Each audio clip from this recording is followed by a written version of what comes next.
일본에는 지금 혼자 사는 노인이 현금 뭉칫돈을 집에다 보관하다가 이분들이 돌아가시고 난 다음에 그 현금이 쓰레기장에 버리는 일들이 지금 자주 생긴다고 합니다. 우리 어르신들도 장판 밑에다가 베갯잎에다가 지붕에다 올려놓으면 쓰레기장으로 가요. 지금 그런데 최근 군마현 누마티스 쓰레기장에는요, 에너지 음료 박스에 얼마가 들어가 있었냐면 4,251만 엔. 우리나라로 N으로 따지는데 아시세요? 우리나라 돈으로 환산해보면 4억 3,090만 원이 쓰레기통에 버려졌다는 것입니다. 고령인 남성이 사망한 뒤 집을 철거했을 때 나온 쓰레기 중 하나였다는 것입니다. 노인이 현금 보관 사실을 가족 등에 알리지 않았고 혼자 저 세상으로 갔기 때문에 그 돈은 정리가 돼서 그냥 상자 속에 있는 건 줄 알고 그냥 갖다 버렸다는 것입니다. 또 NHK 방송은 올해 들어 일본에서 이런 식으로 버려졌다가 발견된 현금이 8,500만 엔, 우리나라 돈으로 8억 7,720만 원에 달한다고 보도하고 있습니다. 노인이 상당한 액수의 현금을 집에 보관하다가 가족에 전해지지 않으면 결국 어디로 간다고요? 쓰레기통에, 쓰레기장에 가는 거예요. 이 얘기는 뭐냐 하면 인생을 마무리 질 때 잘 정리를 하라는 얘기입니다. 그냥 움켜쥐고 있다가 그거를 이렇게 막 숨겼다는 것은 돈이 귀한 걸 알고 있기 때문에 숨겼을 것입니다. 그런데 그 귀한 것이 결국은 정리를 잘 하지 못하니까 어디로 가요? 쓰레기로 가는 거예요. 쓰레기장으로 가는 것입니다. 우리의 인생도 마찬가지입니다. 우리 인생도요, 잘 정리를 해야 돼요. 잘 정리를 하고 끝까지 예수를 잘 믿으면 우리는 어디로 갑니까? 천국으로 가는 거예요. 그런데 가다가 승질난다고 예수 안 믿고 그러다 보면 어디로 가요? 그렇지, 지옥으로 가요. 고귀했던 우리들이 마지막까지 맡겨진 사명을 잘 감당하지 못하고 나의 달릴 길을 다 가지 못하면 결국 지옥으로 가게 되는 거예요. 그러기에 우리는 마지막을 잘 정리할 수 있는 사람이 되어야 한다는 것입니다. 혹시 우리 경로대 학생 중에 지금 장판 밑에 돈이 있으시거나 백인입에 돈이 있으시거나 지붕에 돈이 있으신 분들은요, 메모를 꼭 해두세요. 메모를 꼭 해두셔야 돼요. 나의 전 재산을 우이제일교회에다가 내가 기부를 하게, 헌금을 하겠습니다. 이거 얼마나 귀한 거예요. 아니, 우리 교회 말고 다른 교회에서는 그런 일들이 종종 있다고 합니다. 그렇다고 제가 그렇게 강요하는 건 아니에요. 여러분 은혜대로 하세요. 또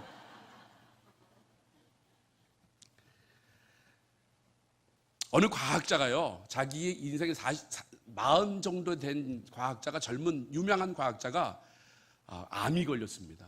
암이 걸려서 한 3개월 선고를 받았습니다.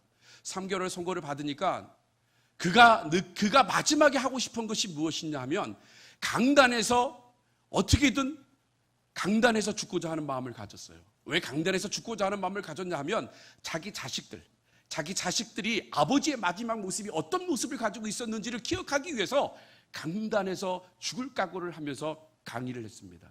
그러면서 그가 마지막에 이런 말을 합니다. 이 세상에서 가장 중요하지만, 모든 것들이 다 중요하지만, 그러나 자기 자신은 시간이 가장 중요하다고 얘기를 합니다. 여러분, 시간은요, 강물과 같은 거래요. 한번 흐르고 나면 다시 걷어올릴 수 없는 것이 바로 우리의 시간인 것입니다. 저는 지금 이제 50이 됐어요.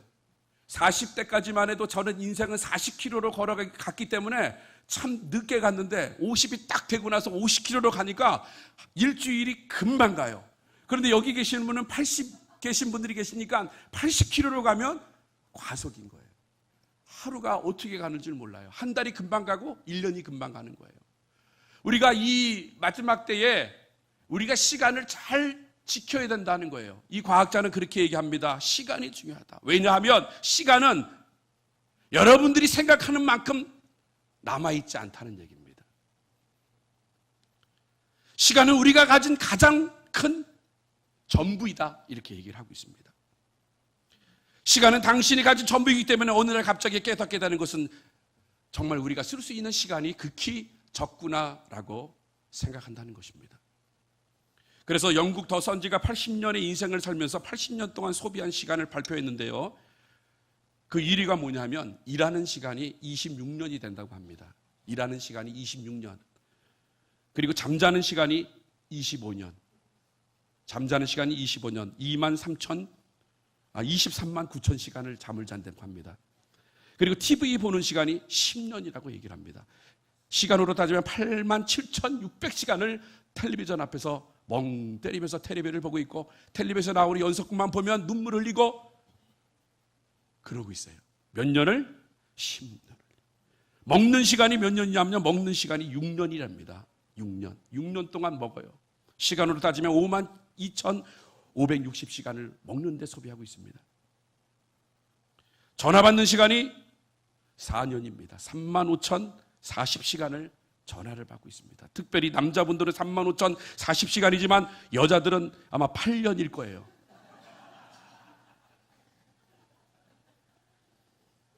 한 30분 통화하고 야, 좀 이따 다시 전화하자 이러는 게 여자인 것 같아요. 남자들은 예, 알겠습니다. 그럼 그렇게 하겠습니다 하면 딱 끊어버리는데, 화장실 가는 시간이 3년입니다. 시간으로 따지면 26,280시간을 화장실에 앉아 있는 거예요. 변비가 걸리고 신부는 한 6년 정도 걸리실 겁니다. 또 부엌에 보내는 시간, 부엌에서 보내는 시간이 여자가 2년 5개월이라고 합니다. 2년 5개월 동안 21,840시간을 주방에 있다고 합니다. 그 남자는 더 없는 줄 알았는데 남자도요, 주방에 있는 시간이 많은 것 같아요. 1년 3개월, 1,800시간을 주방에 있다고 그래요. 또 기다리는 시간이 2년이고 화내는 시간이 2년이라는 거예요. 그런데 반대로 미소 짓는 시간은요, 며칠밖에 안 되냐면 88일 정도밖에 안 된다고 이야기를 하고 있습니다. 화내는 시간이 더 많아요. 우리 인생을 살면서 화내는 시간이 더 많은 것 같아요. 우리가 항상 웃어야 되는데, 기뻐해야 되는데, 감사해야 되는데, 행복해야 되는데, 행복하는 시간, 웃는 시간은 88일밖에 안 된다는 것이에요. 그리고 이성을 바라보는 시간은요, 지나가는 여자가 이쁘다, 그것을 바라보는 것은 남자가 1년이라는 거예요. 1년. 1년 동안 예쁜 여자가 있으면 부인 모르게 곁눈질을 잠깐 한답니다. 참 예쁘다. 근데 여자도 있어요. 여자는 반년, 6개월. 이런 걸 보면 여자들은 그래도 그 남자들을 잘 안 보나 봐요. 남자들이 이게 늑대입니다. 늑대. 몸단장하는 시간은요, 반대로 남자는 46일을 몸단장하지만 그러나 여자는 136일을 화장하는데 소비한다고 합니다. 제가 왜 이렇게 얘기하냐면요, 어른들은 세월이 유수와 같이 흐른다고 합니다. 나에게 주어진 시간이 많은 것 같지만 실상은 그렇지 않다는 것입니다. 여러분은 여러분에게 주어진 시간을 어떻게 활용하고 계십니까? 잠자는 일에 활용하고 계십니까? TV 보는 일에 활용하고 계십니까? 화내는 일에 활용하고 계십니까? 하나님은 이렇게 말씀하십니다. 세월을 아끼라, 때가 악하니라 말씀하세요. 여러분, 우리 인생은요, 한 번 가면 오지 않습니다. 아껴야 합니다. 왜? 세월이 악하기 때문에. 하나님이 우리에게 인생을 허락하셨으면 우리는 그 인생을 아름답게 살아야 할 의무가 있는 것입니다. 그리고 마지막을 잘 준비할 수 있는 그리스도인이 되어야 한다는 것입니다. 여러분 인생이 다 할 때 여러분은 어떤 유언을 남기고 싶습니까? 어떤 말을 후손들에게 하고 싶습니까? 왜? 그 유언은요, 내가 후손들에게 하고 싶은 것은 내가 그동안 이렇게 살았다고 이야기하는 것이 바로 유언이라는 거예요. 그리고 내가 하지 못한 것을 너희들이 좀 했으면 좋겠다, 이렇게 말하는 것이 유언이라는 거예요. 여러분, 안중근 의사가 32세의 숨을 거두면서 다음과 같이 말을 했습니다. 내가 죽은 후에 나의 시체는 대한독립이 회복되기 전에는 고국에 반장하지 말고 하르본 공항의 부근에 매장하여 세계 만 국민들이 귀감이 되게 하라.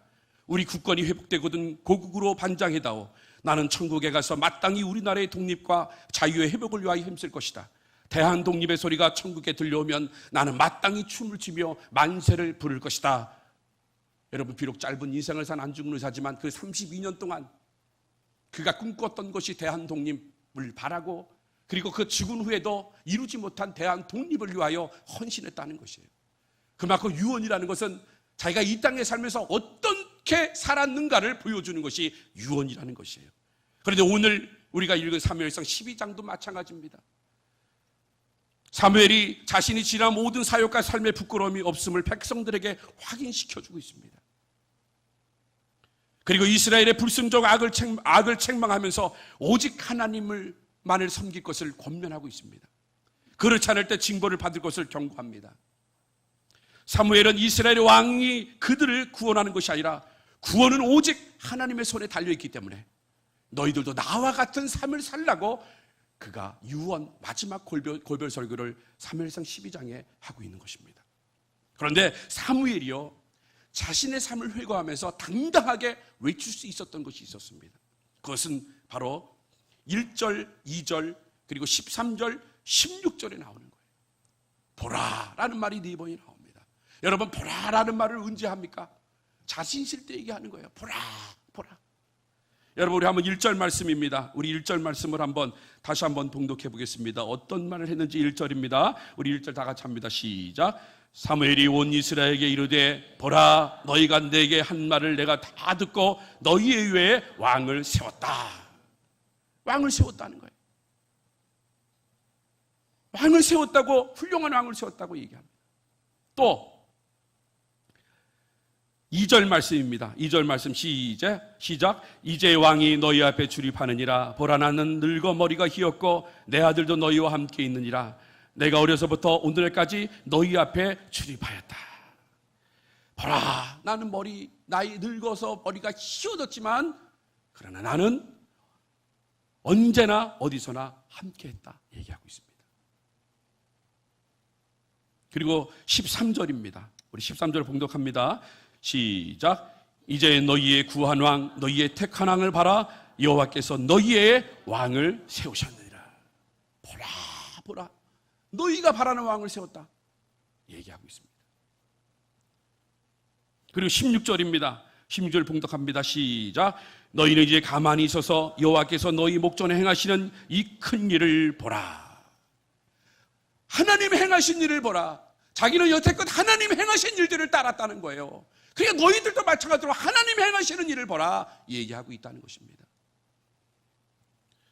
이 모든 표현들이 공통점은 자신의 인생에 대한 당당함과 자랑스러움을 얘기하고 있다는 것입니다. 어디에 나나도 누가 보여도 부끄럽지 않는, 후회되지 않는 인생을 살았다고 그는 고백하고 있는 것입니다. 처음 2절과 3절에서 사무엘은 사람들 앞에 자신의 인생을 대놓고 검증받았어요. 우리 2절 말씀, 우리 3절 말씀을 한번 읽어보도록 하겠습니다. 다시 2절, 3절 우리 한번 봉독하겠습니다. 시작. 이제 왕이 너희 앞에 출입하느니라. 보라, 나는 늙어 머리가 휘었고 내 아들도 너희와 함께 있느니라. 내가 어려서부터 오늘날까지 너희 앞에 출입하였거니와 내가 여기 있나니 여호와 앞과 그 기름 부을 받은 자 앞에서 내게 대하여 증거하라. 내가 네 소를 취하였느냐, 네 나귀를 취하였느냐, 누구를 속였느냐, 누구를 압제하였느냐, 내 눈을 흐리게 하는 뇌물을 네 손에서 취하였느냐. 그리하였으면 내가 그것을 너희에게 갚으리라. 여러분, 지금 사무엘이요 뭐라고 얘기를 합니까? 5가지 질문을 던집니다. 내가 누구 소를 빼앗았느냐? 내가 사역을 하면서 내가 누구 소를 빼앗았느냐? 내가 누구의 나귀를 내가 뺏었느냐? 그리고 내가 누구를 압제하였느냐? 그리고 내가 내 눈이 흐리를 띠게 하는 뇌물을 누구의 손에서 내가 받았느냐? 나는 한 번도 받은 적이 없다. 만약에 이랬다고 하면은 내가 저지른 모든 것들을 인해서 그 죄가 내게 올 것이다 얘기하고 있어요. 그러나 그는 한 번도 그런 적이 없다고 그는 외치고 있다는 것입니다. 그러자 사람들이 뭐라고 그에게 호응을 합니까? 그가 그렇게 고백을 합니다. 그럴 때 사람들이 뭐라고 그에게 인정을 하냐면 4절 말씀에 그 백성들이 얘기합니다. 우리 다 같이 봉독합니다. 시작. 그들이 가로되 당신이 우리를 속이지 아니하였고 압제하지 아니하였고 네 손에서 아무것도 취한 것이 없나이다. 여러분, 주의 종의 삶이 이거예요. 주의 종의 삶이. 주의 종이 욕심을 부리면요, 그 욕심이 잉태하여 죄를 낳고 죄가 장성하여 즉 사망을 낳는다는 거예요. 주의 종은 욕심을 부리지 않습니다. 네 손을 취하지 않고 네 나귀를 취하지 않고 재물도 받지 않고 뇌물도 받지 않고 압제하지 않았다는 거예요. 여러분, 주의 종 선지자로서의 삶은요 너무나 아름다운 삶을 지금 살아가고 있다는 것입니다. 그런데 이 아름다운 삶이 스스로 자아자찬하는 것이 아니라 백성들이 그것을 인정하고 있다는 거예요. 사람들이 그것을 인정하고 있다는 거예요. 그 인정하는 삶을 살다 보면 그는 그 인생은요, 보람된 인생, 아름다운 인생이라는 것입니다.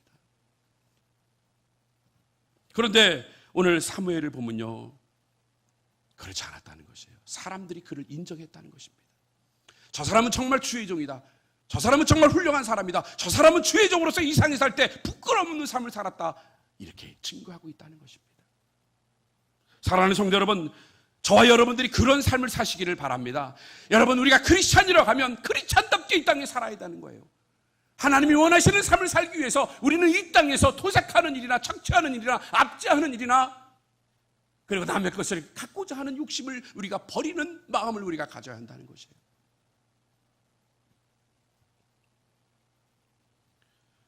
그런데 사무엘이 그냥 착하고 존경받는 사람이기만 했다면 그냥 이걸로 끝이었을 것입니다.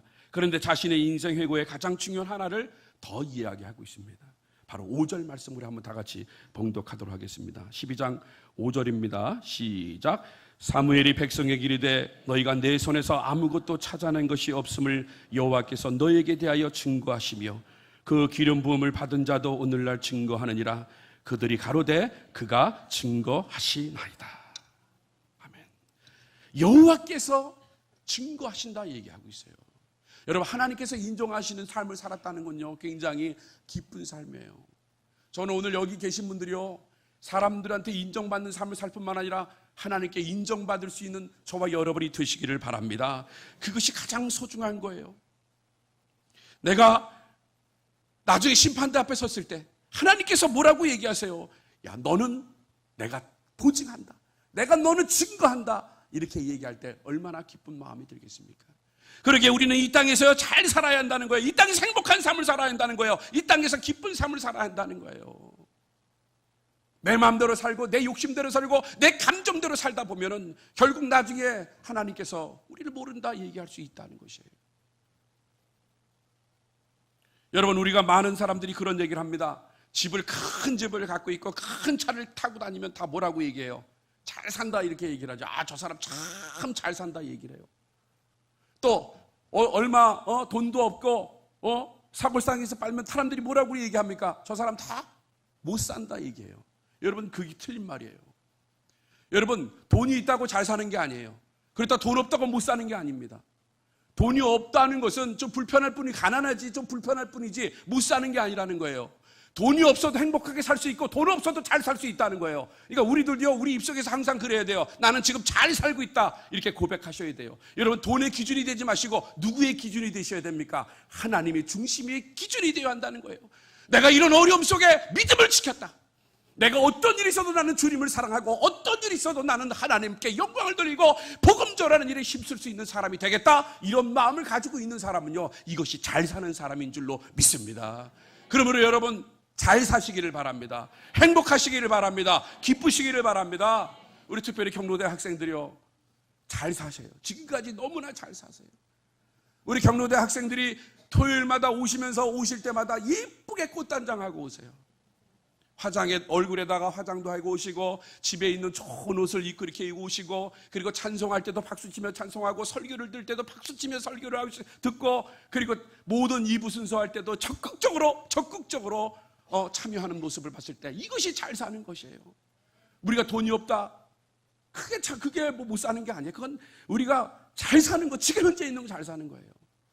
여러분, 우리 원로 목사님이 항상 발인 예배 때 이게 예화를 드시는 게 있어요. 그것이 바로 어떤 거냐면 부자와 거지 나사로에 대해서 얘기를 합니다. 여러분, 부자는 이 땅에서요, 돈이 많은 사람이었습니다. 허랑방탕한 삶을 살았어요. 자기 마음대로 살았습니다. 맨날 잔치자리에서 호의호식하며 살았어요. 근데 거지 나사로는 어떻게 살았습니까? 말 그대로 거지처럼 살았어요. 세상 사람들의 기준은 부자는 잘 사는 사람이고 거지는 못 사는 사람이었을 거예요. 그런데 그게 아니에요. 하나님이 말씀하시는 건 그게 아니라는 거예요. 여러분, 거지라도 그 거지가 예수 그리스도를 믿고 하나님을 믿는다고 하면 그의 인생은 잘 사는 인생, 성공의 인생인 줄로 믿습니다. 그러므로 여러분들, 우리가 잘 살아야 되는 거예요. 부자는 이 땅에서 사람들이 그래요. 잘 살았다고 얘기하지만 결국 그가 죽은 후에 어디로 갑니까? 어디로 가요? 지옥으로 가는 거예요. 지옥으로 가는 인생이 사는, 그건 못 사는 인생인 거예요. 그게 불행한 인생이고. 그런데 우리가 늘 가치관이 어디에 있습니까? 물질에 있어요. 나는 이 땅에서 잘 살아야 된다. 나는 이 땅에서 큰 집에 살아야 되고, 나는 이 땅에서 좋은 차를 몰고 다녀야 되고, 나는 좋은 가방 가지고 다녀야 되고, 나는 좋은 옷을 입고 다녀야 된다는 이런 기준화에 있기 때문에 우리는 늘 불행한 거예요. 그러나 우리는 고백하잖아요. 여호와는 나의 목자시니 내가 부족함이 없으리로다. 그가 나를 쉴만한 물가로 인도하시고 푸른 초장으로 인도하시는도다. 내 영혼을 소생시키신다. 다윗의 고백, 이 고백이 여러분들의 고백이 되시기를 바랍니다. 여러분, 그러면요, 여러분들 나중에 20년 후에, 우리 경로대 학생들 나중에 20년 후에 저 천국에 갈 때 목사님이 발인 예배를 하거나 입간 예배를 하거나 임종 예배를 할 때 자신 있게 설교를 할 수가 있어요. 야, 저분은 막 주마등 같이 스쳐 지나가는 거예요. 저분이 새벽에 금요일에 예배 때마다 나와서 하나님을 찬송하고 봉사하시고 기쁜 마음으로 섬기면요, 목사님의 설교가 틀려져요. 힘차게 복음을 전해요. 이분은 확실하게 천국 갔다, 그러면서 확실하게 전해요. 그런데 그렇지 않은 분은요, 아마 우리 장대 사역팀에 계시는 분들은 조금 눈치를 챘을 거예요. 제가 저 기준으로 얘기할 겁니다. 하다가 보면 막혀요. 무슨 말을 해야 될지 모르겠어요. 왜? 없기 때문에. 그러면서 가족을 위로한답시고, 아, 이분이 천국을 가셨을 것 같습니다 라는 확신이 없어요. 그리고 저 스스로도 고개를 갸우뚱합니다. 이분이 정말 천국에 갔을까? 여러분, 이것이 얼마나 못 산 인생이에요. 잘 사는 인생은요, 목사님이 가서 설교를 할 때도 힘 있는 설교가 되고 복 있는 설교가 되고, 유족들이 들었을 때 그 유족들이 그것을 위로받는 설교가 된다는 것이에요. 그러므로 우리 경로대 학생들뿐만 아니라 여기 계신 모든 분들이 이 땅에서 행복하게 잘 사시는 저와 여러분이 되시기를 바랍니다. 행복 아카데미에서 저를 참 감동을 줬던 예화가 있어요. 근데 이분이 참 잘 사신 것 같아요. 백동조 목사님의 어머님인데 참 잘 사신 것 같아요. 근데 이걸 다 읽으면 시간이 너무나 오래 걸리니까 제가 엑기스만 얘기해 드리겠습니다. 이분이 시집을 왔어요. 시집을 왔는데 아들 셋, 딸 둘을 낳아준 집에 시집을 왔습니다. 그런데 아버지가 낳은 큰 아들하고 어머니하고 나이가 똑같아요. 그러니까 젊은 부인이 간 거예요. 그러다가 어떤 일 저런 일이 있어서 드디어 아버지가 죽었습니다. 아버지가 죽었는데도 불구하고 자식들을 또 낳았어요. 그런데 그 집안이 완전히 우상을 섬기는 집안이었습니다. 정말 불행한 삶을 살았죠. 또 아버지가 죽었으니까 전처에 낳았던 그 그 자식들이 와가지고 행패를 부리는 거예요. 어머니를 내쫓고 재산을 다 받으려고. 처음에는 예수를 안 믿었을 때는요, 무당한테 가서 무당회가 구술합니다. 그것도 큰 거 3번을 해야 잘 살기 때문에 구술합니다. 그런데 어느 날 그 동네에 있었던 과부 한 사람이 전도를 하기 시작했습니다. 그 전도를 하고 난 다음에 그가 예수를 믿기 위해서 교회를 갔는데, 몇 킬로 되는 교회를 갔냐면은 8킬로 되는 교회를 찾아갔어요. 여러분, 8킬로라 그러면 따지면 몇 시간이 걸릴 것 같아요? 군인 발걸음을 해도 2시간이 걸리는 거리입니다. 그렇죠. 2시간이 되는 거리를 가서 예배를 드리는데, 근데 예배를 드리는데 거기서 목사님이 주시는 말씀에 감동을 받은 거예요. 자기의 인생이 헛된 인생을 살았다는 거라는 거예요. 정말 못 사는 인생을 살았다는 것을 그가 깨달았습니다. 그러면서 교회에 가서 그 말씀을 듣고 이제 너무나 기쁜 마음을 가지고 이제 크리스찬이 됐습니다. 이제 그날 예배를 마치고 집에 8km 되는 집을 또 찾아갔다가 저녁에 돼서 저녁 예배가 있기 때문에 그 전도한 사람 문을 두들겼습니다. 여보게 우리 저녁 예배 드리러 가세요. 그랬더니 전도한 사람이 뭐라 그럽니까? 나는 저녁 예배를 안 드립니다. 여보게 예수 잘 믿으려면 저녁 예배도 드려야 된다네. 그러면서 처음 예수 믿은 사람이 또 몇 킬로를 또 걸어가야 돼요. 저녁 예배 드리려고 8킬로를 가는 거예요. 산 넘고 물 건너 8킬로를 걸어갑니다. 또 저녁 예배를 드리고 너무나 감사해가지고 또 들어온 다음에 그 다음날 새벽에 또 문을 두들겨요. 여보게 새벽 예배는 안 가나? 나는 뭐 집이 벌어서 새벽 예배 안 갑니다. 여보게 예수 잘 믿으려면 새벽 예배를 가야 된다네. 그러면서 새벽 예배를 몇 킬로 되는 데를 또 갔어요? 8킬로 되는 데를 가요. 그러면서 그 집안에 믿음이 생기는 겁니다. 비록 첩의 모습으로, 그리고 자기가 낳지 않는 그 자식들로 인하여 고통받고 어려움 속에 있었지만, 그러나 예수를 믿은 다음에 그의 삶이 변했어요. 못 사는 삶이 아니라 진정으로 잘 사는 삶으로 변했다는 것입니다. 그러면서 백동조 목사님을 주의종으로 만들어서 한국교회에 귀하게 쓰임받게끔 만들었다는 것이에요. 여러분, 바로 이거예요. 이것이 잘 사는 인생인 것입니다. 여러분, 우리가 이 땅에서 세상의 기준으로 모든 것을 판가름하지 마시고 하나님이 여러분들에게 인정하는 기준대로 살다 보면 여러분들은 다 잘 사는 것이고, 이건희가 부럽지 않고 정주영이 부럽지 않는 거예요. 정주영은 지금 어디로 가 있습니까? 여러분들은 앞으로 어디 가실 거예요? 천국으로 가시는 거예요. 이것이 바로 행복한 삶이고, 이것이 정말 잘 사는 인생이라는 것입니다. 하나님께서는 계속 여러분들을 부르고 계십니다. 여러분들이 잘 살기를 바라고 계시고 후회 없는 인생을 살기를 하나님 바라고 계시는 거예요. 그러므로 이제 여러분들에게 주어진 삶, 그 세월을 아끼시기를 바랍니다. 그 주어진 삶 속에서 여러분들의 삶의 목적이 하나님을 영화롭게 하고 그분과 함께 기쁨을 누릴 수 있는 그런 복된 삶을 사시는 저와 여러분이 되시기를 바랍니다. 사람들이 인정하는 삶을 사시고 하나님께서 인정하시는 삶을 사시기를 바랍니다. 하나님만 인정받는 삶이 아니라 여러분 주위에 있는 사람들이, 저 사람은 정말 장로님이시고, 저 사람은 정말 권사님이시고, 저 사람은 진짜 집사님이시고, 저 사람은 진짜 안수 집사님이라는 소리를 들을 수 있는 그런 여러분들이 되시기를 바랍니다. 그것이 잘 사는 삶인 거예요. 우리 경도대 학생들이 그렇게 잘 사셔서 정말 여러분들이 오늘 하나님 앞에 기도한 것들이 나중에 10년, 20년, 30년 후에 자녀들에게 그대로 이루어지는 축복이 있기를 바랍니다. 사랑하는 성도 여러분, 사무엘이 자신의 인생을 회고하며 당당하고 무엇보다 모든 것을 아시는 하나님이 보증해 주시는 행복한 인생을 살아갔듯이 오늘 우리들도 하나님이 인정해 주시고 사람이 인정할 수 있는 그런 복되고 아름다운 성도들이 되어서 정말 이 주어진 생명 가운데 늘 기쁨으로 충만히 살아갈 수 있는 저와 여러분이 되시기를 주님의 이름으로 축복합니다.